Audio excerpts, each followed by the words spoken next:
सर्वज्ञ श्री चक्रधर स्वामी की जय। नांदेड जिल्ह्यातील लोहा तालुक्यातील काय गावाचं नाव कृष्णा तुमच्या? वाका गावातील हा सत्संग आहे। आज दुसरा दिवस आहे। सकाळी आपण 5 ते 6च्या दरम्यान सूत्रपाठाची माहिती घेतली, ज्ञान घेतलं आणि 9 प्रकरणाचं घोक करून घेतलं सर्वांकडून, त्यातली माहिती दिली। आणि आता सकाळचे 9 ते 11चं हे सत्र आपण करत आहोत। काल आपण बघितलं उपदेश म्हणजे काय आहे, उपदेश घेणं म्हणजे काय आहे, परमेश्वराची भक्ती कशा पद्धतीने केली पाहिजे, एकनिष्ठ भक्ती म्हणजे काय, त्यात कर्मकांड कसे नसावेत। परंतु हे करत असताना तुमच्या मनामध्ये बऱ्याच गोष्टी येतात। तुम्ही काय म्हणतात की जुने लोक करत आले ते काही वेडे होते काय? ते वेडे नव्हते, अज्ञानी होते, त्यांना माहीत नव्हतं, कुणी सांगितलं नाही आणि त्यामुळे त्यांना समजलं नाही। आता तुम्हाला कोणीतरी सांगणारा आहे, शिकवणारा आहे, लक्षात आणून देणारा आहे, म्हणून ते बंद करायचं असतं। चालत आलं म्हणून चालवायचं नसतं। बऱ्याच गोष्टी परंपरेने बंद झाल्या, ज्या चुकीच्या आहेत त्या लोकांनी बंद केल्या, ज्या चांगल्या आहेत त्या सांभाळल्या। मग लोक करत होते म्हणून आपण करायचं, किंवा वाडवडिलांचे देव आहे, कुळदैवत आहे, त्यांच्या जमिनी त्यांच्या इस्टेटी आपल्याला चालतात, मग त्यांचं कुळदैवत का चालत नाही, असं या अज्ञानाचं आणि अन्यथा ज्ञानाची चर्चा करून एखादा धर्म सांभाळत असेल तर त्यालाही बिघडून टाकायचं काम आपण करत असतो। तर त्याच्या पाठीमागं अज्ञान आहे आणि अज्ञानातून जोपर्यंत आपण निघत नाही तोपर्यंत परमेश्वर भक्ती करू शकत नाही। आता परमेश्वर भक्ती नेमकी काय आहे? पुढे येऊन बसा। म्हातारे झाले का पाठ लावायला? बसा मग। तर भक्ती ती कशी करायची असते? आम्ही तर करतोच आहे, तुम्ही म्हणता आम्ही करतोच आहे, दररोज सकाळी येतोय, व्हिडिओ येतोय, देवाला स्थानवंदन करतोय, सेवना करतोय, जे बी आहे ते करतोच आहे। परंतु ते काल काय आहे, भक्तीतला आणि त्यातला नेमका फरक काय आहे मी सांगितलं। परमेश्वराने पूजनीय माईम भट्टांना सांगताना कर्माचा सिद्धांत खोडला, मग कर्म करायचंच नाही का? कर्म केल्याशिवाय होतं का? कर्म प्रत्येकजण करतो, आम्ही करतो, तुम्हीही करतात, परंतु तुम्ही आसक्तीनं करतात, आम्ही अनासक्तीनं करतो। तुम्ही लागलेपणाने करतात, हे माझं अज्ञानास्वत, कुटुंबाला स्वतःचं समजणं, मी नसलो तर काय होईल यांचं, मी हे केलंच पाहिजे, अशा पद्धतीनं केल्यानंतर त्यातून जे चुकीचे कर्म घडतात त्या कर्मातून आपल्याला असंत कर्म आणि भोगावं लागतं। कर्म तर करावं लागतात, कर्मेंद्रिय आहे, ज्ञानेंद्रिय आहे, ज्ञान घेण्याचे कर्म इंद्रिय आणि कर्म करण्याची इंद्रिय, याचा आपण जेव्हा विचार केला, ह्या इंद्रियांमध्ये असं एक इंद्रिय आहे का त्या इंद्रियांनी सर्वात जास्त आपले अकर्म होतात, म्हणजे असंत कर्म होतात। ते इंद्रिय कोण सांगल? कोणतं इंद्रिय का आपलं त्याच्यामुळे जास्त असंत कर्म घडतात आपले? मन तर काय तुमच्या मनातल्या मनात विचार करतं, पण दुसऱ्याला कळतं का, समजतं का? मानसिक कर्म हे आपलं पहिलं कर्म आहे, मनात येतं पहिले, दुसरं वाचिक कर्म आहे आणि तिसरं प्रारब्ध कर्म आहे। हे जे वाचिक कर्म आहे म्हणजे आपलं तोंड, या तोंडाने सर्वात जास्त वाईट कर्म घडतात। वाईट बोलणं आहे, कोणाला तरी नावं ठेवणं आहे, कोणाला तरी द्वेष करणं आहे। आपलं तोंड जर आपण सांभाळलं तर आपण देव सांभाळला, आपला धर्म सांभाळला। मग दोन्ही बाबतीत, खाण्याच्या बाबतीत आणि बोलण्याच्या बाबतीत, खाण्यावरही कंट्रोल पाहिजे। आपल्याला समजत येत नाही, भानच राहत नाही, चांगला पदार्थ आवडीचा आला का आपण भरपूर खातो आणि मग बिघडलं, पोट बिघडतं, आळस येतो, झोप येते, आपलं स्मरण नाही राहतं, चिंतन नाही राहतं, सर्वच राहतं। आरावरती परमेश्वर प्राप्त करता येतो आणि आरावरती ज्याचा कंट्रोल आहे, त्याचा इंद्रियांवरती कंट्रोल आहे, आणि इंद्रियावरती कंट्रोल आला का मनावर कंट्रोल आला का बोलण्यावर कंट्रोल। म्हणून ज्यांनी जीभ सांभाळली त्यांनी जग सांभाळलं। ज्यांनी जीभ जिंकली त्यांनी जग जिंकलं, आणि ज्यांनी हे तोंड सांभाळलं त्यांनी परमेश्वर जिंकला, परमेश्वर मिळवला.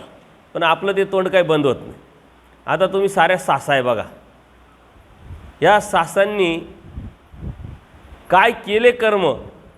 मुलं आपले सुना करून आणले आपलं, आजूबाजूला आपलेच लोक, परंतु वाद भांडणं आजपर्यंत जे झाले तुमच्या जीवनामध्ये ते फक्त आणि फक्त बोलण्यामुळे झाले. आणि हा इतिहास पण आहे. जेव्हा महाभारतात जातो आपण, महाभारतातलं एवढं महायुद्ध झालं कशानं? फक्त द्रौपदी मातेच्या बोलण्यामुळं, तोंडामुळं. ती कोणाला म्हटली? दुर्योधनाला, की आंधळ्याचं पोरगं आंधळच असणार. आता तो सारा प्रसंग तुमच्या समोर आहे. ज्यावेळेस ते सर्व पांडवांनी त्यांचं राजवाडा बांधला, बसा बाबा दंडोत, जसं आपण वास्तुशांती करतो त्या पद्धतीने त्यांनी यज्ञ ठेवले, कौरवांना बोलवलं, त्यांनी असा एक हौद तयार केला होता. त्या हौदात अशा पद्धतीनं रांगोळी काढली होती पाण्यावर, का कोणी म्हणणार नाही पाणी, कोणाला असं वाटेल फरचीवरती डिझाईन केलेली आहे. तो चालत चालत आला आणि तो असा होता की मधचा रस्ता असा आणि मधीच ते त्याला कॉट करून जायला ते पाण्यात पडला दुर्योधन. आणि तिथं समोरच द्रौपदी माता होती.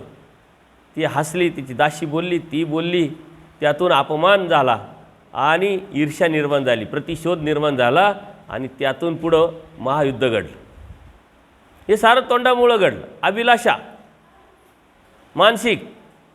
रामायण घडलं. रामायण ज्यावेळेस घडलं, राम कुठं होते? वनवासात. सीतेला मातेला घेऊन गेलेले होते, आणि त्यांनी रेष मांडलेली होती की या रेषेच्या पुढं जाऊ नको तू, लक्ष्मण रेषा. का मारली होती रेषा? रावणाने काय जाळ पसरवला होता? हरणाचं रूप घेऊन त्याला अत्यंत सोनेरी असं त्वचा निर्माण केली, आणि सीतामातेला अभिलाषा निर्माण झाली. बरं, अभिलाषा निर्माण झाली तर गुपचूप बसायचं ना. ती रामाला काय सांगते की याची मला चोळी शिवायची, ब्लाऊज शिवायचं. आता झाली का पंचायत, त्याला मारल्याशिवाय तर आणता येत नाही, आणि मारायला जायचं तर हिला सोडावं लागतं एकटीच. लक्ष्मण गेले होते फळं वगैरे आणायला, कंदमुळं आणायला, आणि त्यावेळेस तिनं ती इच्छा व्यक्त केली. राम गेले, रावण आला, सीतामातेला घेऊन गेले, मोठं युद्ध झाले. सारं माहीत आहे. इतिहास आपण का करतोय, का समजतोय, का उजळतोय? फक्त आपलं तोंड आपल्या ताब्यात पाहिजे. आपलं तोंड आपल्या ताब्यात राहत नाही, आणि म्हणून आपल्याकडून असंत कर्म घडतात, आणि त्यातूनच नरकाला प्राप्त होत असतं. कर्म करत असताना, परमेश्वर प्राप्त करत असताना आपली भावना, आपला हेतू कसा असला पाहिजे?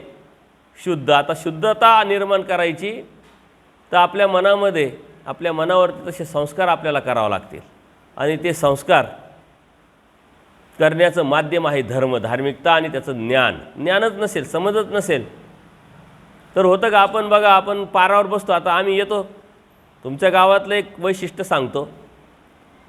मी आता बऱ्याच गावांमध्ये फिरत असतो. मला पाहिले का लोक चप्पल काढतात, बाया चप्पल काढतात, दंडोत काढतात वाकून. हा खूप चांगला संस्कार आहे.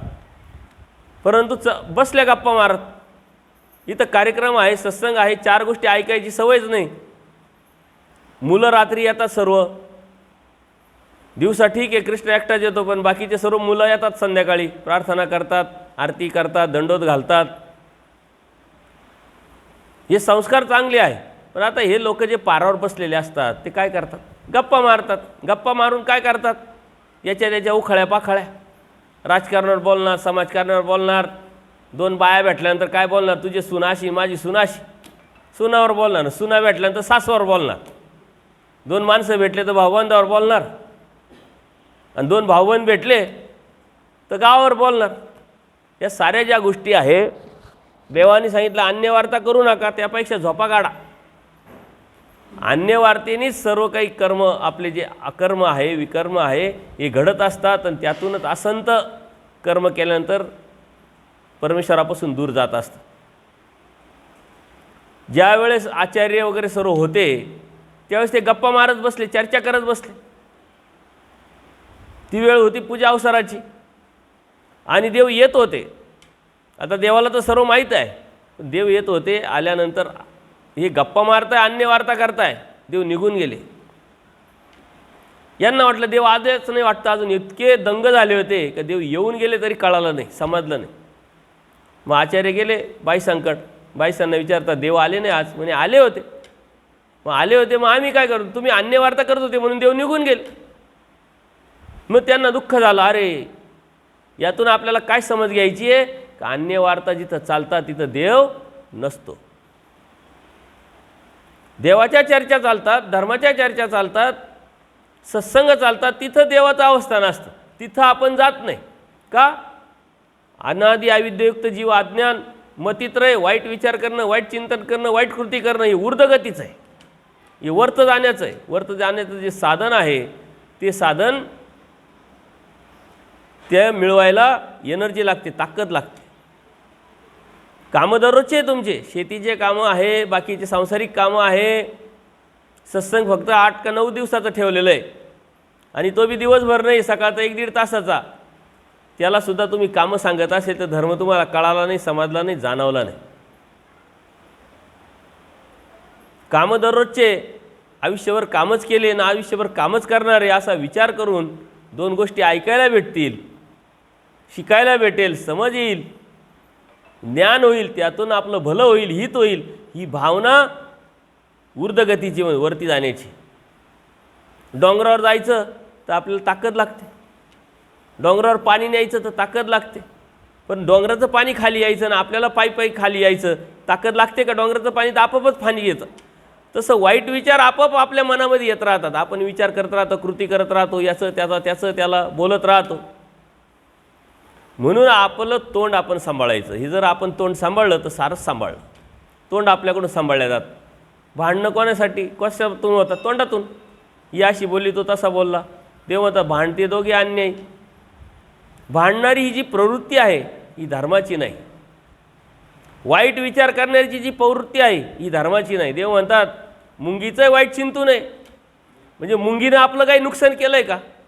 बघा, मुंगी शेतीला अपायकारक नाही, घराला अपायकारक नाही, कशालाच अपायकारक नाही. ती तुम्हाला काहीच नाही करत, पण तरीही तिचं वाईट चिंतायचं नाही म्हटलं. वाईट न चिंतणारा आपला एवढा मोठा अहिंसा धर्म, आणि आपण मात्र दुसऱ्याचं मन दुखवतो, दुसऱ्याला त्रास देतो. देव म्हणतात त्याच्यापेक्षा चिरच्छेद सांग. एखाद्याचं मन दुखवण्यापेक्षा त्याला डायरेक्ट मारणं ना ते चांगलं म्हटलं. कारण मन जर दुखवलं, अपमान केला, तर तो जेव्हा बी पुढं येईल,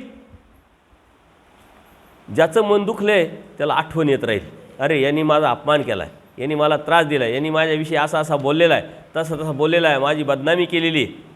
जितका जितका वेळा तो पोळेल तितका तितक्या वेळा त्याला तुम्ही मारलं, तितका तितक्या वेळा त्याला तुम्ही हिंसा केली. कशाने? तोंडाने. बरं, तुम्ही काय म्हणता? नाही मागं पुढं बोलतो बाबा. देव म्हणता होटांतर निघाले ते देशांतरच आहे. होटातून निघालं का ते संपत नाही, नष्ट होत नाही, ते त्याच्यापर्यंत जातच. तुम्ही एखाद्या व्यक्तीबरोबर बोलले,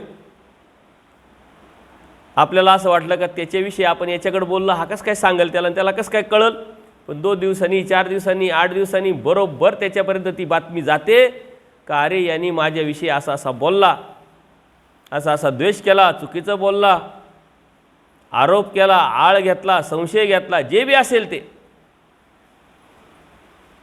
ते त्याला कळालं का त्याचं मन दुखलं आणि तो कायमस्वरूपी मन दुखीत राहिला. जितका वेळ मन दुखीत राहिला तितकंच तुम्ही त्याची हिंसा केली.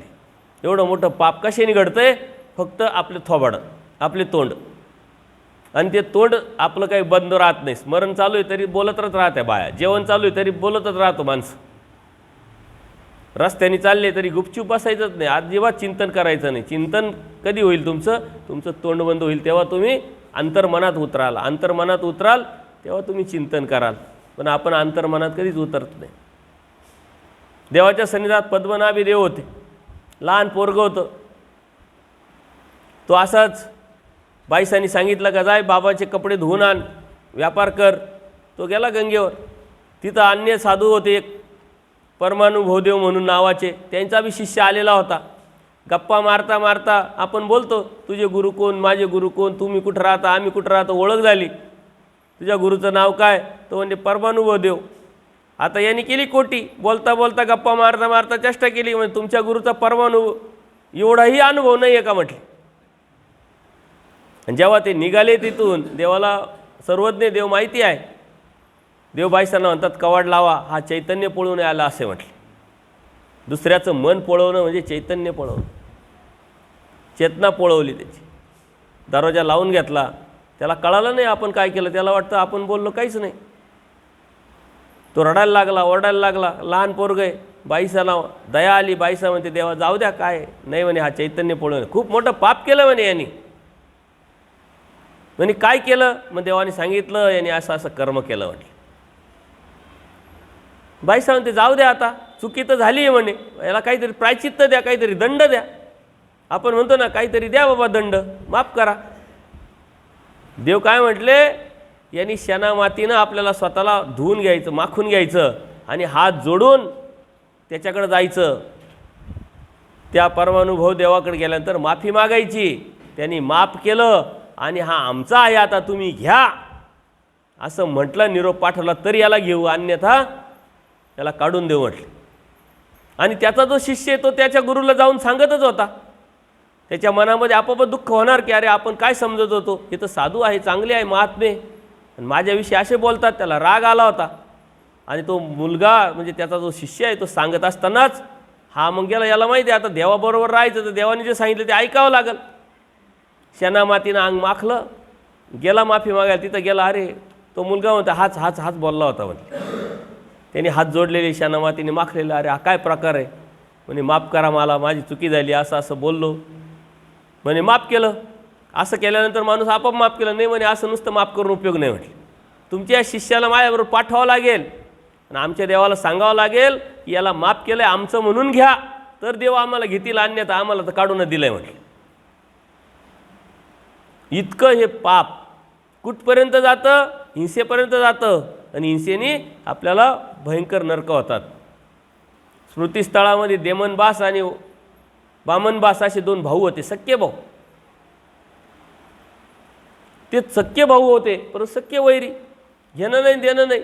लहानपणी लई प्रेम, जीव एकामेकाचा आपला असतो, पण आता नंतर काही झालेलं नसतं, तरी याचं तोंड तिकडं आणि त्याचं तोंड तिकडं, झालेलं काहीच नसतं. बापजाद्याच्या जमिनी एकत्र कसले, संसार केला, वेगळे निघाले. तुला तुझं भेटलं, मला माझं भेटलं. ते प्रेम असावं ना, आजकाल प्रेमच दिसत नाही. वेगळं असं निघालं का पाहून आल्यानंतर वेगळे निघाले असं दिसलं नाही पाहिजे. परंतु वेगळे निघायच्या अगोदरच, महिन्याभर अगोदरच त्यांच्या दूर निघत राहतो, वर्षभर अगोदर दूर निघत राहतो. सख्खे भाऊ एका आईवडिलांची आहे, प्रेमाने बसा, काय असेल ते मिटवा, समजून घ्या, त्याग करा थोडासा, थोडं तुझं थोडं माझं. लहानपणी ही आई माझी, ही आई माझी, ही आई माझी भांडणारे, नंतर हे म्हणते ही आई तुझी, आई तुझी, तुझ्याकडे राहील, बाप माझ्याकडे राहील.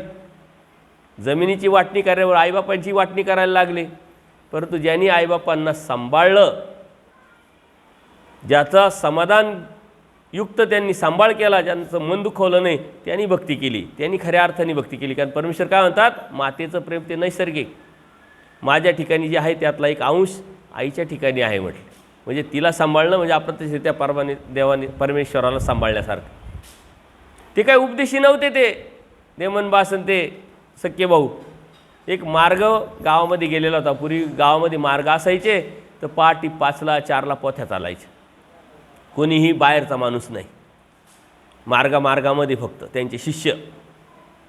त्यावेळेस बाबा निरूपण करत होते, हिंसा पाप, पापातो नरक. मग हिंसा कोणाची, कशी, कोणती केली तर कोणतं नरक होतं, काय होतं. आणि त्याच वेळेस हा जो त्यांच्यातला एक भाऊ होता, तो सकाळी प्रांतविधीसाठी उठला आणि त्याच बाजूला जाऊन बसला. त्याच्या कानावर ते पडलं, नुसतं कानावर पडलं, त्याचं मन परिवर्तन झालं. का तर तो सख्या भावाला आज मारायला जाणार होता, मर्डर करणार होता, आणि तोही त्याच्या तयारीत होता का आज याला संपवायचं. कारण आपल्या शरीरामध्ये सर्व देवतेच्या पिंडस्थ असतात, मळ असतात. आपल्या शरीराला मारणं म्हणजे ब्रह्मांडाला मारणं. औसा मातेच्या माध्यमातून देवाला सांगितलं आहे की बाई या शरीरात काय असतं, 81 कोटी 1.25 लाख 9 देवतेच्या पिंडस्थ असतात. शेवटी 1,10,10 देवतेचे मळ असतात, त्याला मारणं म्हणजे सर्व पिंडस्था दुखावल्यासारखं आहे, ब्रह्मांडाचं हनन केल्यासारखं आहे. आणि त्याला उसंतच नाही, नित्य नरकाची चाल. त्यांनी ते ऐकलं, अरे बापरे, आज आपण काय पाप करायला निघालो होतो. त्याचं ते सर्व प्रातिनिधी झाल्यानंतर तो हात जोडून बाबाकडे आला. बाबांनी पाहिलं, अरे हा कोण अन्य माणूस कोण आला अचानक. बाबांनी विषय बदलला, परंतु तो सांगितलं म्हणे, बाबा तुम्ही जो विषय मागाशी सांगत होते ते सांगा. म्हणे नाही सांगता येत. म्हणे गुह्य रहस्य. म्हणे मग काय करावं लागेल ते ऐकण्यासाठी? उपदेश घ्यावा लागेल म्हणे तुला. उपदेश घेणं म्हणजे काय? बाबांनी सर्व समजावलं आणि त्यांनी सर्व सांगितलं. का उपदेश घेतो? बाबा विचारता का उपदेश घेतो? म्हणे असं असं. म्हणे मग तुला उपदेश देता येत नाही. म्हणे का बरं? तुझ्या भावाकडे जावं लागेल, शेणामातीनं माखून घ्यावं लागेल, त्याला तुला माफ करावं लागेल, त्यांनी तुला माफ करावं लागेल. आणि त्यांनी येऊन जर सांगितलं का मी याला माफ केलं, याला उपदेश द्या बाबा, तर मी उपदेश देईल म्हटलं. आज तर खिरापत वाटल्यासारखी उपदेश दीक्षा चालू आहे. कोणीत काही कशातच नाही ताळमेळ. एवढं मोठं रहस्य तत्त्वज्ञान आहे, तुम्ही भाग्यवान ऐकायला भेटतं, पण तुमच्या डोक्यात किती घुसतंय तुमच्यावर आहे. सकाळी उठला तो, शेण मात अंगाला लावली, भावाकडे चालला, हात बांधून घेतले. तो त्याच्या तयारीतच होता का आता दिसला का याला मारायचं. सकाळी सकाळी तो तयारीत. आणि हा जेव्हा आला, पाहिलं, अरे बापरे काय प्रकार आहे. सक्का भाऊ ज्याला मी आज मारणार होतो, तो हात बांधून घेतलेले, शेणामातीने अंग माखलेलं आहे, सारं गाव पाहत आहे, गोळा झालं आहे. ही दुश्मनी साऱ्या दुनियाला माहिती आहे, समाजाला माहिती आहे. आणि तो जेव्हा म्हटला का काय प्रकारे, म्हणे मला माफ कर, माझ्याकडून चुकी झाली, आज मी तुला मारणार होतो पण मला माफ कर म्हटले, रडायला लागला. आता समोरच्या भावाला एवढं परिवर्तन झाल्यानंतर त्याच्याही मनात उचंबळ येणारच. भाऊच आहे, काही झालं तरी रक्ताचं नाथ आहे. तोही त्याच्या गळ्यात पडून रडायला लागला आणि म्हटलं एवढं परिवर्तन, एवढा बदल कशाने झाला? ते म्हटले तुला माझ्याबरोबर यावं लागेल, मला गुरु बनवायचा आहे, आज उपदेश घ्यायचा आहे, नाम घ्यायचं आहे, परमेश्वराच्या भक्तीला लागायचं आहे. तू मला माफ केलं पाहिजे, माझ्या गुरुला येऊन सांगितलं पाहिजे की मी याला माफ केलं, याला ताब्यात घ्या. म्हटले मग तू जर करतोय तर मी का नाही करायचं? दोघंही गेले बाबांकड. बाबांनी निरोपण केलं, ते दोघांनी उपदेश घेतला. नंतर इतिहास घडला की त्यांनी देह क्षपून परमेश्वराला प्राप्त केलं, फक्त एका तोंडामुळं, फक्त तोंडातल्या चुकीमुळं आणि मनातल्या कटुतेमुळं. कधी कधी तर दोघांचं काही झालेलं नसतं, याकडूच्या याचं त्याला, त्यांनी त्याचं याला सांगितलेलं असतं, फक्त गैरसमज, फक्त संशय, झालेलं काहीच नसतं. म्हणून कधीही मानभाव भांडत नसतात, भांडण लावत नसतात, आणि भांडण असेल तर माफ करत असतात, माफी मागत असतात. तुम्ही आज इथून सत्संग संपल्यानंतर तुमचेही कोणाबरोबर कटुता असेल, वाद असेल, बोलत नसतील, किरकोळ काय गोष्टी करत असतील, केलेल्या असतील, हात जोडून माफी मागायची का बाबा रे आपण मानभाव आहोत, मला माफ कर, तुझ्या मनात काही ठेवू नको. तो सर्वात मोठा अडथळा परमेश्वर प्राप्तीसाठी आहे तुमचा. धर्म असा आहे, धार्मिकता अशी आहे, तुमच्या डोक्यात धार्मिकता वेगळीच आहे. तुम्ही कसे वागता, कसे राहता, ही म्हणजे धार्मिकता आहे, हे म्हणजे कर्म आहे. तुम्हाला याच्यासाठी पैसे लागत नाही, विडे व्हायला लागत नाही, कुठं जावं लागत नाही, साधूची पूजा करावं लागत नाही, वेळ लागत नाही, खर्च करावा लागत नाही, काही लागत नाही. सोपं आणि सरळ धार्मिकता आहे. तुम्ही दररोज सकाळपासून संध्याकाळपर्यंत कोणाचं मन न दुखवणं म्हणजे पूजा परमेश्वराची. कोणाला वाईट न बोलणं म्हणजे धार्मिकता करणं. काही झालेलं असेल त्याच्याकडून माफी मागणं म्हणजे धार्मिकता करणं. हे आपल्या लक्षातच येत नाही. आणि आपल्या बोलण्यावरती आपला कंट्रोल हा अत्यंत महत्त्वाचा आहे. अशा कितीतरी लीळा तुम्हाला सांगता येतील का देवाने दंड केलेला आहे. देवाची भक्त एक साधी होती, परंतु देव भ्रमण करत असताना एका अन्य साधूच्या गुंफेत जाऊन बसले. त्याची काही कणव असेल, अधिकार असेल, आणि तो त्याच्या ठिकाणी देव इकडं साफसफाई करून त्या गुंफेमध्ये राहिले. तो गेला कुठं तरी भिक्षेला वगैरे. त्यांनी पूर्वी आता काय तुमच्याकडे जशा तिजोऱ्या आहे, कपाट आहे, तसे काही नव्हते, बँका विंका. त्याचे काही पैसे एका नारळामध्ये होल करून त्यांनी लपवले होते, ठेवले होते सुरक्षित, आणि ते चोरी गेले. आणि तो आल्यानंतर त्यांनी देवावरच आळ घेतला, तुम्हीच चोरले म्हणे, ते आमचे पैसे द्या. आता देवाला माहिती आहे कोणी चोरले, पण याच्या डोक्यात घालणार कोण, सांगणार कोण? पण देवानी तिथं मग मीटिंग भरवली. पूर्वी कसं होतं, पंचायत असायची. मीटिंग भरली तिथं. आचार्यांना देवाने सांगितलं का जा पंचायतीमध्ये काय आहे ते तुमचं सांगा. मग आम्ही कधी आलो, केव्हा आलो, यांनी कधी ठेवलं, काय असेल ते साक्षी पुरावे झाले असतील. आणि पंचायतीने सांगितलं की गोसावी चोरी करू शकत नाही, तुझी चोरी तू पाहून घे. न्याय दिल्यानंतर परत आल्यानंतर त्याला वाटलं आता काय करायचं. मग देव त्याला इकडं बोलावतात, इकडे ये बाबा, तुला कोणी सांगणार नाही, पण मी सांगतो हे चोरी कोणी केली. परंतु तू कोणाला सांगायचं नाही. आणि त्याचं ज्यांनी चोरी केली त्याचं मन जर दुखावणार नसेल, त्याला तू काही बोलणार नसेल, काही शिव्या देणार नसेल, तर मात्र तुला मी सांगतो.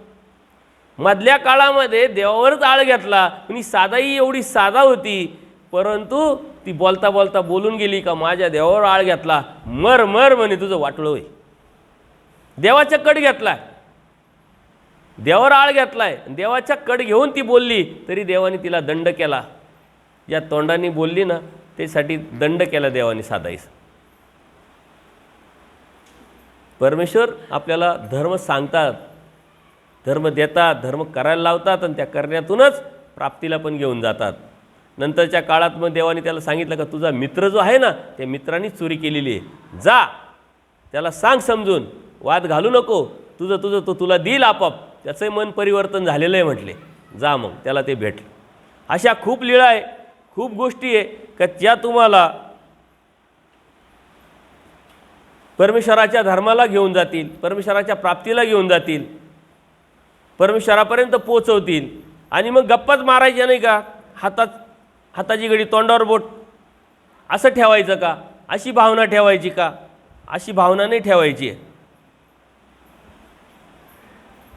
त्याचा बोलायचं पण कसं बोलायचं, कोणत्या पद्धतीने बोलायचं, काय करायचं हे आपण समजून घेतलं पाहिजे.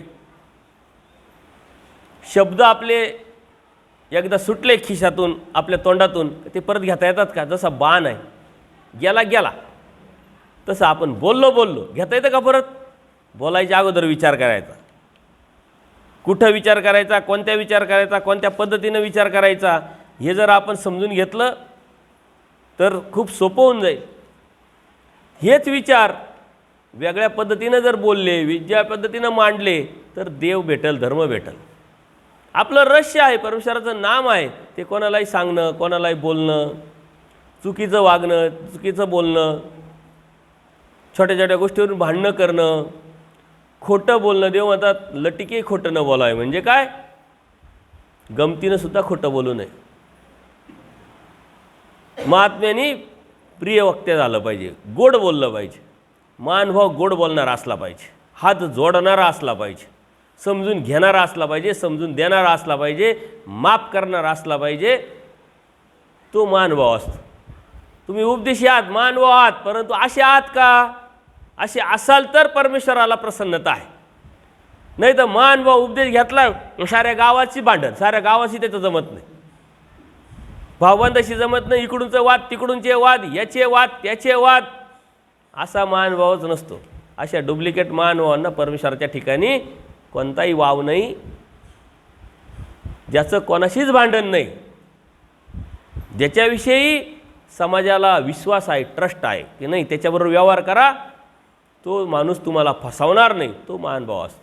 पूर्वीचे लोक, आता हे सारे जुने लोक आहे तुम्ही बघा, ते म्हणायचे माणूस जर ओळखायचा असेल तर काय करायचं, काय करावं लागतं, माणूस ओळखायचा असेल तर सांगा बाबा. तुम्ही काय आयडिया द्यायची लोकांना, समाजाला. ते म्हणायचे प्रवास करून पाय त्याच्याबरोबर, त्या प्रवासाने त्याचा स्वभाव कळल, व्यवहार करून पाय त्याच्याबरोबर त्याचं नियत कळल. म्हणजे प्रवास करून पाहावा आणि व्यवहार करून पाहावा, तो माणूस कळतो. अजून काय आहे का दुसरं. हां, मग तेच सांगितलं ना मी, व्यवहाराने नियत कळते आणि प्रवासाने स्वभाव कळतो. बघा तुम्ही दररोज भेटत आहे, तुम्हाला कळतच नाही एकामेकांना. त्यावेळेस एखाद्या वेळेस आहे ना, गाडी निघाली स्थान करायला, 8 दिवस बरोबर निघाले आणि मग तुम्हाला राग यायला लागला, अरे याच्याबरोबर येणं म्हणजे मूर्खपणा आहे, कधी निघेलच नव्हते, दररोज मित्र आहे. स्वभाव कळाला त्याचं उठणं बसणं खाणं पिणं, त्याची सवय कळाली की नाही. त्याला मग तो तंबाखू खातोय का, गुटखा खातोय का, गुपचूप इड्या पितोय का, सिगरेट पितोय का, कोणाविषयी वाईट बोलतोय, तुम्हाला कळालं. म्हणून मानभाव कोण आहे, उपदेश घेणं म्हणजे काय आहे, धार्मिकता काय आहे, हे आपण समजलं पाहिजे, समजून घेतलं पाहिजे. आणि ती साधना आहे, ती धार्मिकता आहे. आपण दुसऱ्याच पटरीवर चाललो आहे. म्हणून माणूस ओळखणं, माणसाला समजून घेणं, समजून देणं, वाद न घालणं, सर्वांना विश्वासार्हता निर्माण करणं हे अत्यंत महत्त्वाचं आहे. समोरच्याला गॅरंटी असली पाहिजे. तुमच्यामध्ये गॅरंटी नाही आहे, देव कसा तुमची गॅरंटी घेईल? तुमची गॅरंटी 4 लोकांनी घेतली पाहिजे. बघा, बँकेत कर्ज काढायचं असेल तर बँक काय म्हणतात? जामीनदार आण 2. तुमचा व्यवहार करायचा असेल तर तो म्हणतो नाही ना, सबूत आण ना कोणीतरी, मध्यस्थी पाहिजे की नाही? तसं देवाच्या आणि तुमच्यातले मध्यस्थी कोण आहे? तुमचा व्यवहार, तुमचं वागणं, तुमचं बोलणं, तुमचं राहणं हे मध्यस्थी आहे. तुमची नियत, तुमची पवित्रता, विचाराची, मनाची, दृष्टीची ही तुमची मध्यस्थी आहे. ती जर चांगली असेल तर परमेश्वरापर्यंत 100% जाल, परमेश्वरापर्यंत 100% जातील. 4 लोकांनी आपली गॅरंटी घेतली पाहिजे का नाही? तो फसवणारा नाही आहे, तो खोटा बोलणारा नाही आहे. जर कुठं चुकीच्या ठिकाणी जर तुम्ही दिसले आणि 4 लोकांनी तुम्हाला त्या सांगायला लागलं की बाबा हे जे आहे हा माणूस अशा ठिकाणी दिसला, तुम्ही म्हटलं नाही नाही शक्यच नाही, जरी दिसला तरी चुकीचं काम करणार नाही म्हटलं, अशी गॅरंटी बोलली पाहिजे, गॅरंटी आली पाहिजे. मित्रमंडळी असतात बघा, 2 पिणारे असतात, एक पिणारा नसतो. साऱ्या गावाला माहीत असतं का उपदेशाचा पोरगा आहे, महानुभावांचा पोरगा आहे, उपदेश घेतलेला आहे, खात नाही पित नाही, पण तो गेला एखाद्या मित्राबरोबर बिअर बारमध्ये, त्याची गाडी दिसली बाहेर, गावातल्या माणसांनी पाहिलं का अरे गाडी तर याचीच आहे, सोम्याची गोम्याची कोणाची तरी, त्यांनी गावात येऊन सांगितलं. पण 4 लोक म्हणणारे पाहिजे का तो असलंही यदा कदाचित, परंतु तो पिणार नाही, खाणार नाही, त्यांच्या जोडीला गेलेला आहे. ही गॅरंटी 4 लोकांनी घेतली पाहिजे. त्याच्याही पलीकडे जाऊन परमेश्वर काय म्हणतात? ज्ञाता विरक्ताचा संग करा. कोणाचाही संग नका करू, कोणाबरोबर प्रवास नका करू, कोणाबरोबर संबंध नका ठेवू. संबंध ठेवायचे ते अंतर्मनातून, कोणाबरोबर? जो ज्ञानी आहे, ज्याला समज आहे, जो आपल्याला 4 गोष्टी सांगतोय, जो आपल्याला समजून घेतोय, प्रेरणा देतोय, धर्माच्या प्रती, व्यवहाराच्या प्रती आपल्याला नियत शिकवतोय, त्याचे संग करा.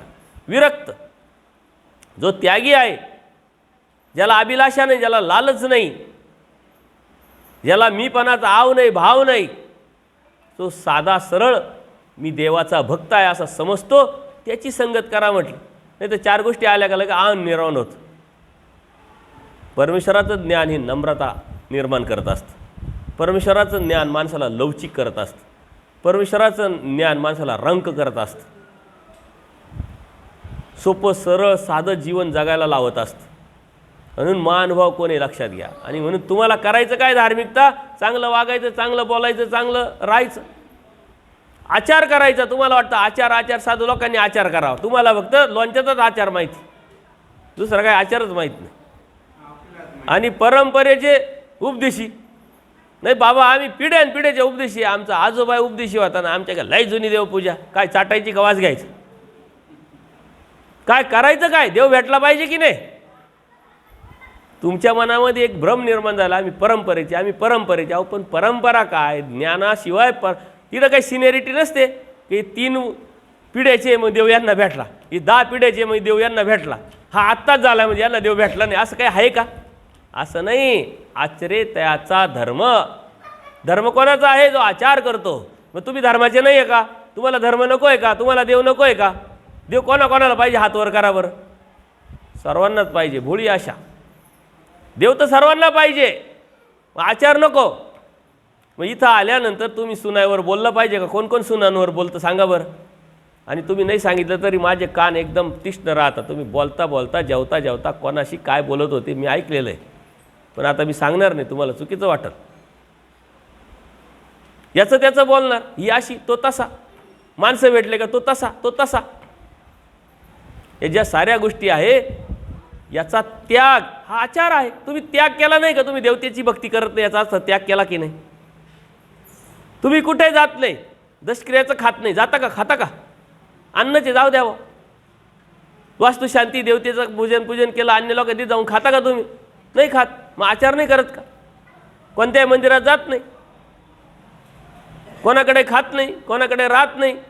जिथं समाज व्यवस्था आहे, नाथे गोते आहे, लग्नाला जाणं आहे, समाजाला फिरावं लागतं, जावं लागतं, तुम्ही तुमच्या पद्धतीनं धर्म सांभाळता की नाही?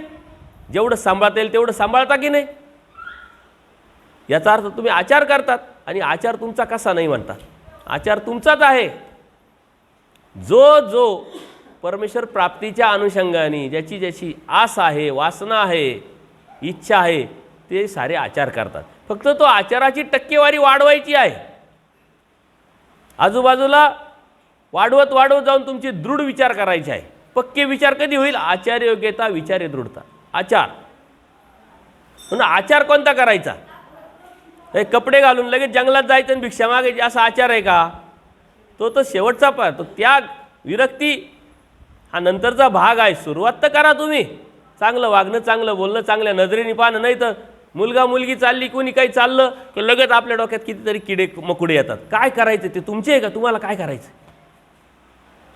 चांगलं सांगता आलं तर सांगा, ते बी तुमचे ऐकत असेल तर सांगा. पण तुम्ही काय करतात? डोळ्यांनी पाहतात, मनाने विचार करतात आणि तोंडाने वाईट कर्म करतात. तो त्याचं निघून गेला, त्याला माहिती नाही. परंतु तुम्ही कर्म केले त्याचं नुकसान तुम्हाला आहे, तुम्हाला भोगावं लागणार आहे. म्हणजे आपण काय करतोय, कोणाबरोबर बसतोय, कोणाबरोबर राहतोय, अत्यंत महत्त्वाचं. एखादा वाईट प्रवृत्तीचा पोरगा आहे, सारं गाव त्याला म्हणतं की हा गुंड आहे, हा फालतू आहे. त्याच्याबरोबर एखादा चांगला पोरगा गेला तर त्याला लोक चांगलं म्हणतील का वाईट म्हणतील? याचा अर्थ तुमची संगत कशी असली पाहिजे, तुम्ही कोणाबरोबर बसलं पाहिजे. ज्या ठिकाणी गप्पा मारतात पारावरती लोकांच्या अन्यावर, ती तुम्ही बसलेच नाही पाहिजे. तुम्ही मंदिरात येऊन 2 गाठ्या करा, सत्संग ऐका. माझे सत्संग तुम्ही खूप कमी ऐकतात. सत्संग ऐकायला सुरुवात करा यूट्यूबवरती जाऊन. पोरांना सांगा हा सत्संग लावून दे, संध्याकाळी दररोज जेवण झालं की सर्व कुटुंबाला घेऊन एक सत्संग ऐकायचा. एकत्र कुटुंब बसून सत्संग ऐका, मग एकामेकाला फरक पडेल, समज निर्माण होईल, तुमच्या जीवनामध्ये बदल होईल. असे अनुभव मला दररोजचे आहे. एक मुंबईचे बँकेमध्ये ऑफिसर, 2 मुलं, नवरा बायको. त्या बाईची माहेर अन्य, इकडं आल्यानंतर उपदेश, पण माहीत काहीच नाही. उपदेश घ्या घेतला, पण ती मिश्र भक्ती करायची थोडीफार. घरच्यांना नाविलाज, मुलं मोठे झाले, शिक्षणाला बाहेर, याचं तोंड तिकडं, त्याचं तोंड तिकडं, आईचं इकडं, याचं तिकडं. त्यांच्या घरामध्ये एक मेळ नाही, ताळमेळ नाही. आईनं माझं सत्संग ऐकायला सुरुवात केली, मग आईनं मिस्टरांना सांगितले सत्संग ऐका. आईनं मुलांना पाठवले, ते ऐकायला लागले. लागोपाठ सारे 4 सत्संग वेगळे ऐकायला लागले. एकत्र बसणं नाही, उठणं नाही, बोलणं नाही, गैरसमज, अज्ञान, वाद. सत्संग ऐकता ऐकता 2 वर्ष असे झाले. त्या 2 वर्षामध्ये त्यांच्यामध्ये एवढा बदल झाला का ते एकामेकावरती आपलेपणाने, लागलेपणाने प्रेम करायला लागले, विचारायला लागले, काळजी घ्यायला लागले. आणि त्या वडिलांना हायसं वाटलं. ते वडील आयुष्यभर काम करतात कोणासाठी? कुटुंबासाठी. ते कुटुंब नसेल चांगलं तर त्याला दुःख होईल. त्याला इतका आनंद झाला. आणि मग त्यांनी मला कधीच फोन नाही केला. डायरेक्ट 2 मुलं, नवरा बायको, गाडी घेतली, मुंबईवरून डायरेक्ट नाशिकला आले. नाशिकला आल्यावरच फोन केला सर. कारण फोन केला तर माझ्या फोन सेव्ह राहतो. नवीन फोन आहे म्हणजे दंडोत बाबा तुमचं लोकेशन पाठवा. अरे कोण, कुठं, काय म्हणे, आम्ही पंचवटीत आलो आहे, आल्यानंतर सांगतो. लोकेशन पाठवलं, आले. ते आल्यानंतर मग त्यांचा परिचय दिला का आम्ही असे आणि आमच्यामुळं, तुमच्या सत्संगामुळं काय परिणाम झाला आणि आज आमचं घर एक झालं. सत्संग म्हणजे ज्ञान आहे धर्माचं, परमेश्वराचं. ते आपल्या अंतःकरणात उतरायचं, नुसतं ऐकायचं नाही, एका कानातून ऐकायचं, दुसऱ्या कानातून सोडायचं. देवा त्यासाठी दृष्टांत एक मांत्रिक असतो म्हटले, मांत्रिक. त्याला जादूटोण्या करायचा असतो, अघोरी विद्या शिकायची असते. त्याला लागते माणसाची कवटी. आता ती माणसाची कवटी कुठं भेटत? स्मशानभूमीत. तो गेला स्मशानभूमीत, तिकडं कवट्या होत्या भरपूर, माणसं जाळलेले, पुरलेले. त्यांनी एक कवटी घेतली. आता कवटी आहे, कोणती तरी घ्यायची, निघायचं ना. त्या कवटीची सुद्धा त्यांनी परीक्षा पाहिली. हा जिवंतपणी कसा राहिला आहे याच्यावरती त्या कवटीचा उपयोग होईल का नाही ठरवलं. त्यांनी काडी घेतली, एका कानातून घातली त्या कवटीच्या, ती एका कानातून निघाली. ते म्हणली काहीच कामाची नाही, कवटी फेकाटून दिली त्यांनी. दुसरी कवटी घेतली, कानातून काडी टाकली, तोंडातून निघाली. म्हणली ही तर एकदम खराब, ती तर काही कामाची नाही. तिसरी कवटी घेतली, कानातून टाकली, ती ना कानातून निघाली ना तोंडातून निघाली, ती आतमध्ये गेली नाही. ही खरी उपयोगाची कवटी होती. सांगण्याचं तात्पर्य काय? की धर्माच्या उपयोगी तुम्ही याच्या किती पलीकडे जावं लागेल. तो मांत्रिक आलतू फालतू चुकीचे कामं करणं, त्याच्यासाठी तो कवटीची परीक्षा घेतो आणि त्याच्यावरती निवड करतो. तुम्हाला परमेश्वराला प्राप्त करायला करायचं आहे, परमेश्वराचा आनंद द्यायचा आहे, परमेश्वराला कवयलदान द्यायचं आहे, परीक्षा किती पाहिल परमेश्वर तुमची. तुम्ही तर इकडून ऐकलं का इकडं सोडलं, इकडून ऐकलं का थोबाड्यांनी बोलले, काय खरं आलंय काय नाही, चाललंय काय काय खरं नाही. अंतःकरणात जो उतरवतो, विचार करतो, चिंतन करतो, आचारात आणतो, तो मानव असतो, तो परमेश्वर प्राप्तीला निघालेला असतो. कोणाचं मन दुखवलं, आपलं मन दुखलं पाहिजे. आपल्याकडून कळत न कळत मुंगी मारली तर आपलं मन दुखलं पाहिजे. दुसऱ्याला दुःख झालं तर आपलं मन रडलं पाहिजे. आपल्याला उलटं आहे, त्याला त्रास झाला आपल्याला आनंद होतो, वा वा बरं आहे याला असंच पाहिजे होतं. दुसऱ्याचं सुख झालं तर आपल्याला दुःख होतं. जळ कुकडेपणा राहतो ना आपल्या विचारामध्ये, प्रवृत्तीमध्ये. संशय प्रवृत्ती, छोटी विचाराची प्रवृत्ती ही धर्माला घातक आहे, धर्माला परमेश्वराला पर्यंत घेऊन जाणारी नाही आहे. आपण आपला धर्म हा प्रगल्भ आहे, बोल्ड आहे. मोठा विचार करतो, त्याचं कर्म करतोय, तो करेल, हात मोडेल त्याच्या गळ्यात पडेल. आपण म्हणतो की नाही, तो ज्याचा हात मोडेल त्याच्या गळ्यात पडेल, काय करायचं आहे. तसं त्याचे विचार त्याच्याजवळ, आपण कसं राहायचं, आचार करायचा आहे, कसा आचार करायचा आहे, अशा पद्धतीने आचार करा. अशी साधना आहे, असा धर्म आहे. नैतिकता धर्माचा पाय आहे. तुम्ही इकडे 2-2 तास पूजा करतात, शेवना करतात, हे करतात ते करतात, व्यवहार तुमचे चांगले नसतील तर, त्याच्यात नैतिकता नसेल तर, त्याच्यात शुद्धता नसेल तर, पवित्रता नसेल तर, तो धर्म काय उपयोग आहे, तो धार्मिकता काय उपयोग आहे. तुम्ही 3ला उठा, 4ला उठा, 2 तास शेवना करा, 10 साधूंना खाऊ घाला, पारायण करा, स्थान करा, काय उपयोगाचे नाही. तुम्ही काय करायचं आहे, नैतिकता सांभाळायची. तुमच्या जीवनात जर नैतिकता सांभाळली तर नक्की परमेश्वर तुम्हाला भेटेल. कारण नैतिकता हा धर्माचा पाया आहे, हे लक्षात घ्यायचं. तुमचा व्यवहार शुद्ध असला पाहिजे, तुमचं बोलणं शुद्ध असलं पाहिजे, तुमच्या प्रत्येक व्यवहारामध्ये नैतिकता असली पाहिजे. माझ्या धर्माच्या चौकटीत बसत नाही, विषय मिटला. मी एका ठिकाणी गेल्यानंतर घराच्याच बाजूला पोल्ट्रीचा शेड केलेलं, म्हणजे कोंबड्या नव्हत्या पण शेड केलेलं होतं. मी म्हटलं बाबा तुमच्याकडे काही चालणार नाही, आम्हाला पाणीसुद्धा नाही चालणार म्हटलं. म्हणजे बाबा आम्ही उपदेशी आहे. म्हणजे उपदेशी आहे, परंतु दररोज हिंसा करता काय म्हणे, पोल्ट्री केली आहे, परंतु आता शेतीला काहीतरी जोडधंदा पाहिजे म्हणून आम्ही अजून एकही बॅच भरली नाही आणि थोड्या दिवसात आम्ही करणार आहे. म्हणजे तुम्ही मान भावच नाही. थोडंसं समजावलं, शिकवलं, ते म्हणले बाबा कॅन्सल पोल्ट्री, काही करू म्हणले, गाई घेऊ, म्हशी घेऊ, दुधाचा धंदा करू, शेती करू, हॉटेल टाकू, परंतु इथून पुढं आम्ही हिंसा करणार नाही. आम्हाला कोणी सांगितलंच नाही म्हटलं. उलट आम्हाला असे साधू भेटले तर धर्म वेगळा, व्यवसाय वेगळा, पैसे लागत आहे आणि त्या पैशातून मग घर चालवा. जर तुम्ही धार्मिकता करत असाल, बिअर बार टाकत असाल, तुम्ही धार्मिकता करत असाल, नॉनव्हेजचे धंदे करत असाल, धार्मिकता करत असाल, भामटेपणा करत असाल, खोटेपणा करत असाल, तर त्या धार्मिकतेला काय उपयोग नाही. असे लोक आहे आज.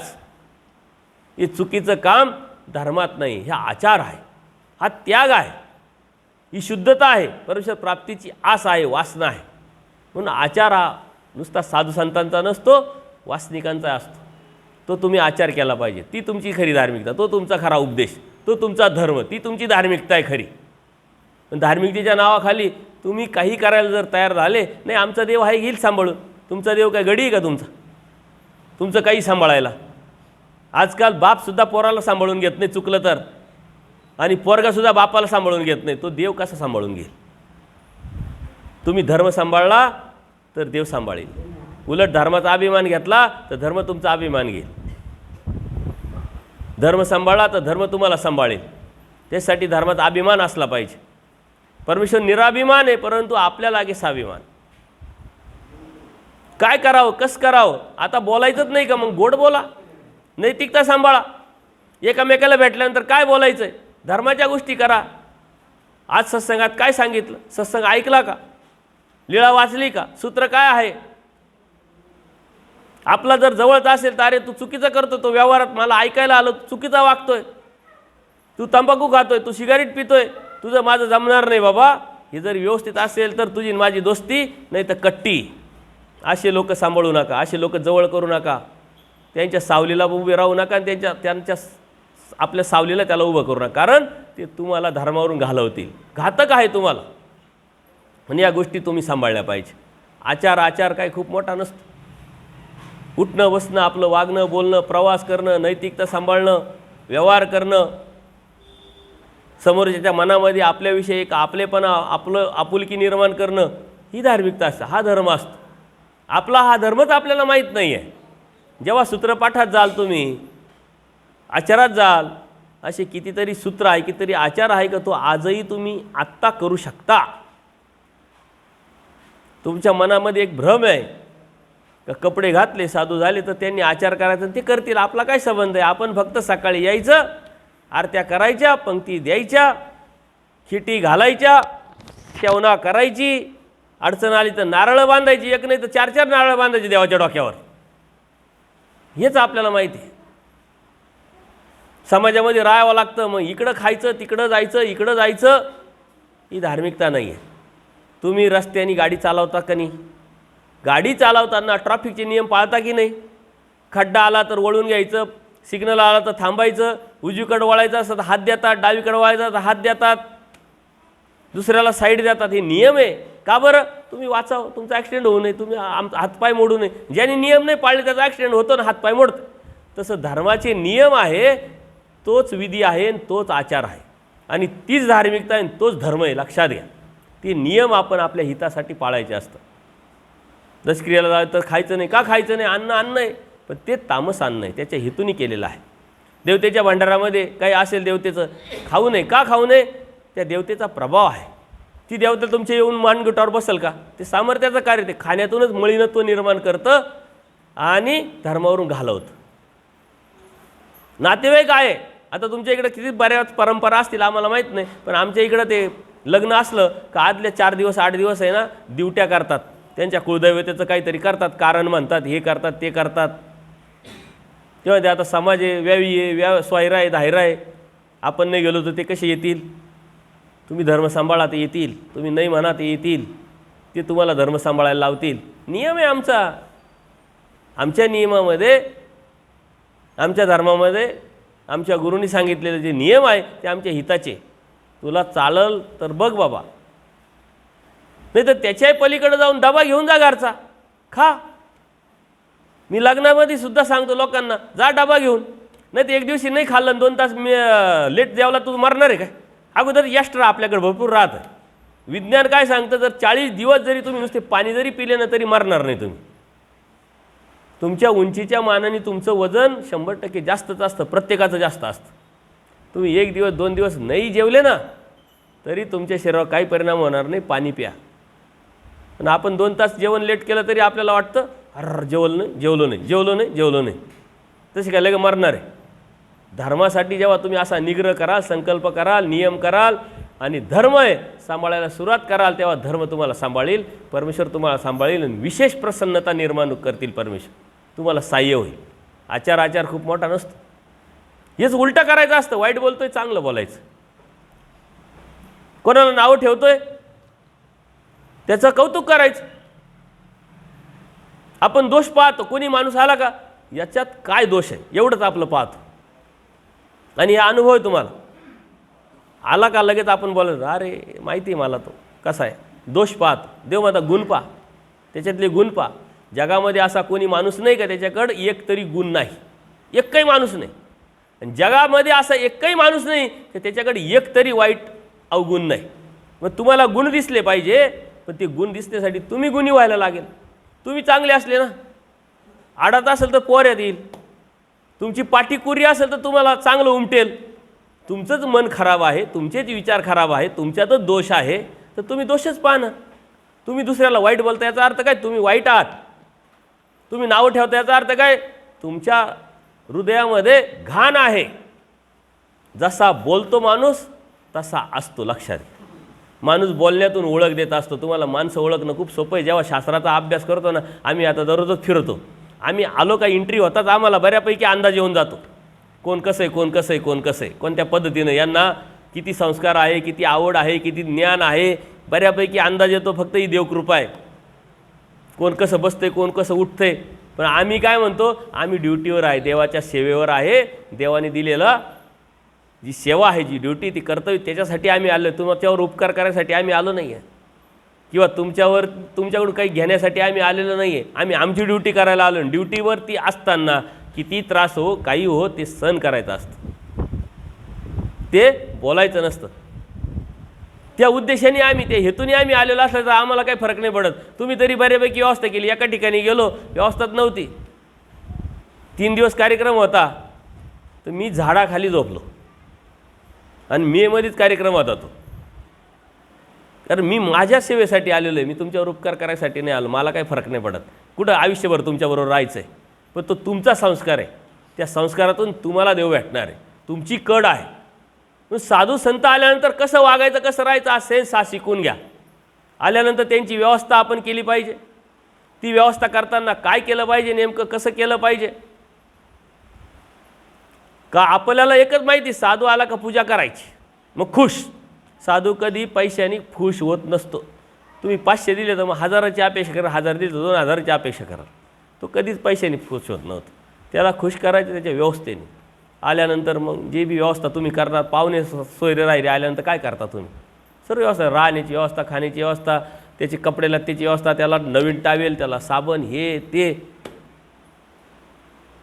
हा कोण आहे? हा स्वामी श्री चक्रधरांचा परिवारातला राजपुत्र आहे. परमेश्वराच्या प्राप्तीला निघालेला एक साधक आहे आणि त्याच्या निमित्ताने त्याच्या आधाराने आपल्याला देव भेटणार आहे अशी भावना निर्माण करून ते करायचं असतं. आमच्याकडे सारं आहे, आम्हाला काहीच, आम्ही तुमच्याकडून साबण घेतला का, टावेल घेतला का, आथरा पांघरायचं घेतलं का, सारं आहे आमच्याकडं. तुमची कड, तुमचा संस्कार, आणि आम्ही बी असं वागलं पाहिजे. आल्यानंतर तुमची कशाचीच आम्हाला गरज वाटली नाही पाहिजे. आम्ही आमच्या सेवेसाठी आलो, आम्ही आमच्या ड्युटीवर आलो, कशाचीच गरज नाही असली पाहिजे. जागा द्या, तिथं पडू, आम्ही 2 दिवस काढू, 4 दिवस काढू, पण तुमचा संस्कार, तुमची कड त्याच्यातून दिसते. म्हणून साधू संत आल्यानंतर काय करायचं हे पहिले शिकून घ्या, हे समजून घ्या, जाणून घ्या. आल्यानंतर त्यांनी मागितलं आणि तुम्ही द्यायचं, हा साधू संतांचा सेवा नाही आहे. त्यांच्याकडून 4 लीळा ऐका, 2 दृष्टांत ऐका, 2 सूत्र ऐका. बाबा काहीतरी सांगा आम्हाला, 2 दंडोत घाला. एखादे साधू म्हटले बाबा मला काही सांगता येत नाही, तर त्याचा जास्त आदर करा, काय हरकत नाही. आपण परीक्षा नाही पाहत, परीक्षा पाहायची नाही आहे. तर त्याच्याकडून पहिले काहीतरी घ्या आणि नंतर त्याला काहीतरी द्या. आपल्याला वेळ नसतो, बाबा आले, बाबाला कटवायचंच असतं, घ्या बाबा जा तुम्ही निघा, आम्ही निघालो आमच्या कामाला.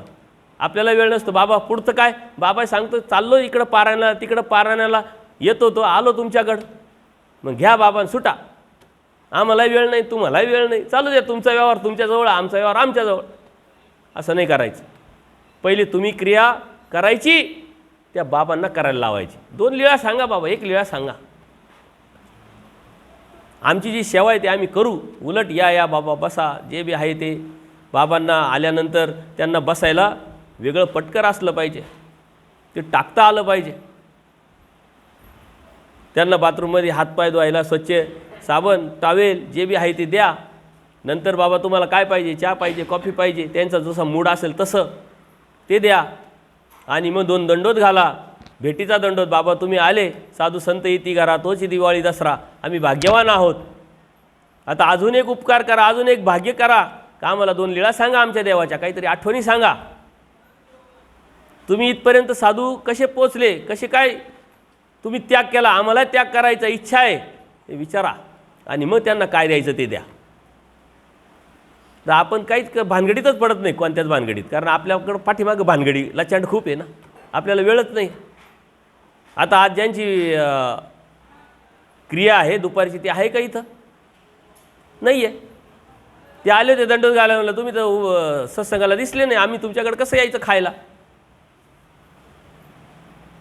परत तुमची गावरीत आहे, नाही तर आमचा नियम असा आहे का जो सत्संगाला येतो त्याच्याच घरी जायचं आणि त्याचंच घ्यायचं, भिक्षा मागायची. नाही तर इथं कोणीच नसतं आणि तुम्ही पंक्ती लावेल राहत्या. त्याला ना धर्माची आवड आहे, ना सत्संगाची आवड आहे, ना इच्छा आहे, ना वेळ आहे. तो पळत हिंडतो इकडं तिकडं आणि फक्त जेवायच्या वेळेस या. फक्त आम्ही जेवायला आलो का तुमच्याकडं? आम्ही तुमचं जेवायला नाही आलो, आम्हाला खायला भेटत नाही असं काही समजायचं नाही आहे. आम्हाला देवाने सारं दिलेलं आहे, सारं जग आमच्या नावावर करून दिलेलं आहे. आमच्या बापाचंच आहे महाराष्ट्र. देव आता महाराष्ट्रीय असावे, आमचा बाप स्वामी श्री चक्रधर त्यांनी आमच्या नावावर करून दिलेलं आहे. तुमच्या पदार्थाची देवाला अपेक्षा नाही, तशी आम्हाला अपेक्षा नाही. पण तुमचं ड्युटी काय, तुमचं करा. इथून पुढं कार्यक्रम करताना बाबा तुझी पंगत घेतो, परंतु तू सत्संगाला हजर राहशील का नाही, तू येशील का नाही. आणि जो सत्संगाला आवड आहे, ज्याला तळमळ आहे, त्यांनी 2 घ्या 4 घ्या, त्याला ती संधी आहे, त्याचा तो फायदा आहे. पण जो येत नाही ना, त्याला संधी कशाला देता. ह्या गोष्टीचा विचार आपण केला पाहिजे की ही आपल्याला मिळालेली संधी, तिचा फायदा आपण कसा उचलायचा, तो आचार आहे, हाच धर्म आहे, हीच धार्मिकता आहे. समाज व्यवस्था तुम्हाला सांभाळावं लागते, ठीक आहे, वेळ नसेल, काही काम असेल, कोणी एकटाच असतो, त्याला जमतच नाही, घरात कामं भरपूर आहे, परंतु त्याची तळमळ आहे नाही. 7 दिवसातले 1 दिवस, 2 दिवस, 4 दिवस, 95% उपदेशी गाव आहे तुमचं. त्या 95% उपदेशी गावामध्ये घराघरात जाऊन सत्संग घेतले पाहिजे तुम्ही. जे तरुण वर्ग आहे, ज्यांना 4 गोष्टीची समज आहे. काल आता हे दादा तुम्हीच बोलले ना, काल कोण बोललं माईकवरती, तुम्हीच ना, कोण बोललं, हां ते दादा बोलले, किती सुंदर बोलत होते, लीळा सांगत होती, समज आहे, ज्ञान आहे. तुम्ही 3 जण आहे, 4 जण आहे, अजून 2ला 4 होतील, घराघरात जाऊन सत्संग घ्या. तुमच्या घरात किती उपदेशी, कोण उपदेशी, नामपाठ आहे का नाही, सर्व्हिसिंग करा. ही धर्मसेवा आहे, धर्मकार्य आहे आणि सर्वात मोठी क्रिया आहे परमेश्वराच्या प्रेमाची. एखाद्याला तुम्ही जबरदस्ती इथं सत्संगाला आणले ना तर प्रेम भेटल. तर पडल्याची शुश्रूषा आहे, घराघरात जा, सत्संग घ्या. नामपाठ आहे का नाही म्हाताऱ्यांचे चेक करा, नामपाठ करून घ्या. हे तरुण वर्ग जो आहे तो सत्संगाला काय येत नाही, धर्म त्यांना समजून सांगा 4 गोष्टी. हा आचार आहे, ही धर्मसेवा आहे. तुम्हाला धर्मसेवा म्हणजे काय, फक्त साधू आले का त्याची उचल टाक करणं हीच सेवा माहिती तुम्हाला, बाकी दुसरं काहीच नाही. त्याला काय खायचं आणि काय पैसे द्यायचे एवढीच सेवा माहिती आहे. अहो ही सर्वात मोठी सेवा आहे, तुम्हाला परमेश्वराने उपलब्ध करून दिलेली, हे कोणी नाही करू शकत. ज्याला जाणीव आहे, ज्याला तळमळ आहे, ज्याला धर्म कळाला, समजला, तोच करू शकतो. कोणी करू शकतं का? ही आता सर आहे, BP आहे, शुगर आहे, वय किती आहे, घरातून ते निघाले, माझ्याबरोबर राहत आहे. हे माझ्याबरोबर आलेले जे परमार्गदर्शक संदीप दादा निखाडे, हे कोण आहे? हे साधे माणसं नाही आहे, हे द्राक्षाचे एक्सपोर्टर शेतकरी आहे. एका एकरात 5-5 लाख रुपये उत्पन्न घेतात ते. तुमच्याकडे काय आहे? काहीच नाही आहे. तसं पाहायला गेलं तर तुमच्या साऱ्या कोरडवाहू जमिनी आहे. तुमच्या 10 एकर, त्याची 1 एकर आहे. तो माझ्याबरोबर 10 दिवस फक्त सेवेला आलेला आहे, ऐकायला आलेला आहे. दिलीप दादा काळे पुण्यावरून आलेले, काही गरज नाही आहे. मुलगा IT इंजिनियर आहे, व्यवस्थित आहे, शेती सर्व, परंतु कुठेही जातात ते येतात. अजून 3-4 जण असतात, परंतु हे बदली करून घेतात. मागच्या वेळेस ते होते माझ्याकडं जालन्याला, ते द्राक्ष एक्सपोर्टर व्यावसायिक आहे मोठे मोठे. यावेळेस हे आले आदली बदली करून. हे काय? हे फक्त जाणीव, धर्म कळाला, धर्म समजला, क्रिया कळाली, धार्मिकता कळाली, यातून मला काय फायदा होणार आहे, काय माझं हित आहे हे समजलं, म्हणून ते वेळ देतात. गाडी पूर्ण भरलेली असते माझ्याबरोबर, परंतु उन्हाळ्याचे काम आहे आणि मी स्वतःहून म्हटले नाही, आता तुम्ही मागच्या वेळेस आले होते कंटिन्यू, मी काही करत नाही, कार्यक्रम असतात हे सर्व मॅनेज करतात, गाडी चालवतात, सेवा करतात, सर्व करतात. तसं पाहायला गेलं तर तुमच्याकडे काही नाही. माईम बाटानी इतकं आहे का तुमच्याकडे? कोणाकडं? साऱ्या गावाचं एकत्र केलं तरी भरल का? एवढे श्रीमंत ब्राह्मण देव काळाला, देव समाजला निघाले, भांडारेकरांकडे काय नव्हतं. बायकोनं तर गरम पाणी ठेवलं होतं, म्हणजे दररोजच गरम पाणी करतो. आता आम्ही ज्याचं होतं त्याचं आम्हाला, तुम्हाला तर वाटतं अरे मार्गात गेल्यावर गरम पाणी भेटलं नाही, बाबांनी पाहिलं नाही, नाश्ता नाही करावला, जेवू नाही घातलं, नीट व्यवस्था केली नाही. उपकाराला गेले होते का तुम्ही देवाच्या ठिकाणी मार्गामध्ये? तिथं गेलं तर सेवा करायची राहते, सेवा करून नाहीच ते घ्यायची. आश्रमाच्या ठिकाणी गेले, मंदिर झाडलं कधी? मंदिराची जी व्यवस्था आहे ती पाहिली कधी? आश्रमात गेले, सेवा केली कधी? एक काळे जे आहे ना, दिलीप दादा काळे पुण्याचे, ते यूट्यूबवरतून त्यांची ओळख झाली. ते पहिल्यांदा आले, मी बऱ्याच वेळा सांगत राहतो, पहिल्यांदा आले तर आल्याबरोबर देव वगैरे केले, भेट झाली, म्हणजे बाबा काहीतरी सेवा सांगा. त्यांना मी माती उचलायला लावली होती, मार्गात झाडं लावली, तिथं माती पडली होती. म्हटलं बघा काय करायचं, ही माती आहे उचलायची. माती उचलली होती त्यांनी. जेव्हा देवाकडे, धर्माकडे जेव्हा निघतो ना आपण, आपल्याला विसरलो पाहिजे. आपण विसरतच नाही. आपण म्हणतो 10 एकर जमीन, एक पोरगा इकडं कामाला, एक पोरगा तिकडं कामाला, घरी ट्रॅक्टर, गाडी, घोडं, एवढा बँक बॅलन्स, गावातला पाटील आहे मी, 4 लोक मला मानतात. इथं कोणीही मानत नाही. इथला श्रेष्ठ ते तिचा नष्ट, इथीचा नष्ट ते तिचा श्रेष्ठ. परमेश्वराकडं मनुष्य मात्र होऊन असावी. साधं सरळ सोपं देव मिळवण्याच्या उद्देशाने निघालेला जो प्रवासी आहे तो परमेश्वरापर्यंत पोचतोय. आपला अहंकार, आपलं मीपणा याचा त्याग म्हणजे धार्मिकता आहे. नाही तर धार्मिकता करतो आणि तो साऱ्या दुनियाला सांगत असतो मी असान, मी तसान, मी असान, माझ्याकडं असं, माझ्याकडं तसं. स्वतःतून तो विसरतच नाही स्वतःला. स्वतःला विसरणं म्हणजे धार्मिकता करणं. स्वतःला विसरणं म्हणजे परमेश्वराच्या प्राप्तीला निघालेला उपदेशी, नामधारक, साधू संत. आम्ही बी तसेच. तुम्ही आम्हाला विचारता, आम्ही आमचं सांगत राहतो, जिल्हा तालुका गाव हे न ते न, आमचं काही कमी नाही, आम्ही काही साधे नाही आहे. तो साधू नाही, तो स्वतःला विसरला नाही, तो कुठला साधू? जो विसरला नाही स्वतःला, तो कुठला वासनिक? जो स्वतःचं आम मिरवतो तो कसला परमेश्वराचा उपदेशी नाही. स्वतःला विसरला पाहिजे. तो स्वतःला विसरतो, तो देवाला आठवतो. अनंत सामायतेत अनिक न सामाये, अनिक सामायतेत अनंत न सामाये, अनंत तो अनंत की. देवाच्या एका सूत्रात तत्त्वज्ञान सांगितलं. ज्याच्या हृदयात, त्याच्या मनात, ज्याच्या बुद्धीत, ज्याच्या विचारात अनेक गोष्टी आहे, माना पानाच्या, पैसे अडक्याच्या, इस्टेटच्या, तिथं परमेश्वर म्हणतात मी येतच नाही. आणि जिथं मी आहे तिथं त्याच्या डोक्यात दुसरं काही राहतच नाही. म्हटले का? अनंत आहे मी. ज्याला देव कळाला ना तो याला विसरला, ज्याला देव समजला ना तो यातून निघाला, तो मस्त झाला. आपले चेहरे सतत पडेल राहते. शेजारचा विचारतो का बरं तोंड का पडलं? आजारी का नाही? आजारी बी तोंड का पडलं? अरे देव भेटला, देव समजला, देव कळाला, मस्त राहा, फ्रेश राहा, व्यवस्थित राहा. थोडं काही झालं कुरबुर का लगेच आपल्याला असं वाटतं काय जीवनात मजाच नाही हो, काय खरं नाही आपलं. थोडं काही झालं का लगेच आपल्या जीवन नकोशी वाटतं आपल्याला. अरे देव भेटला, देव समजला, देव कळाला, ही सर्वात मोठी श्रीमंती. तुमची श्रीमंती काय आहे? तुमची कोणा बरोबरीच करू शकत नाही. या भारताचे पंतप्रधान नरेंद्र मोदी सुद्धा तुमची बराबरी करू शकत नाही. त्यांना सत्ता भेटली, राजयोग आहे, ते तिथं बसले. तर जे तुम्हाला कळालं, जे तुम्हाला भेटलं, जे तुम्हाला नाम आहे ना ते त्यांच्याकडे नाही आहे. त्याच्यापेक्षा तुम्ही कितीतरी श्रेष्ठ आहात. हे कोणाला समजेल? आमच्यासारख्याला समजेल, ज्याला जाणीव आहे, चार गोष्टीची समज आहे. पण तुमची श्रीमंती तुम्हाला कळतच नाही. तुम्हाला वाटतं आहे काय खरं आलंय, एवढा देवदेव करतो तरी असं झालं तसं झालं. रडतच राहतो आपण सारखं. रडणारा मानव नसतो. सतत प्रसन्न हस्ताचार ठेवणारा, कोणत्या अडी अडचणी संकटात. तुमच्या आता 4 दिवस पाणी लेट जरी पडलं तरी तुमचे चेहरे सारे पडेल राहते. बरं तुमचे चेहरे पडून उपयोग काय? आता शेती तुमचे पोरं करते, शेती त्यांची झालेली, तुम्हाला काय प्रॉब्लेम? तुम्ही देवदेव करा, पाणी पडो न पडो, दुष्काळ पडो, आणखीन काय हो.